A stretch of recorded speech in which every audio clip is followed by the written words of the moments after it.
Welcome back to another technical video. Today we'll be going through your question, answering it, and hopefully finding that solution that you need. Guys, remember to stay just a little bit crazy like me, and hopefully you find that resolution you need. Anyway, let's continue on.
And that's it, guys.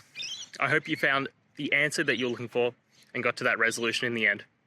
If you did, please take a moment, hit subscribe. I really appreciate it. Until the next time you need more technical videos, I hope you have a great day. Cheers.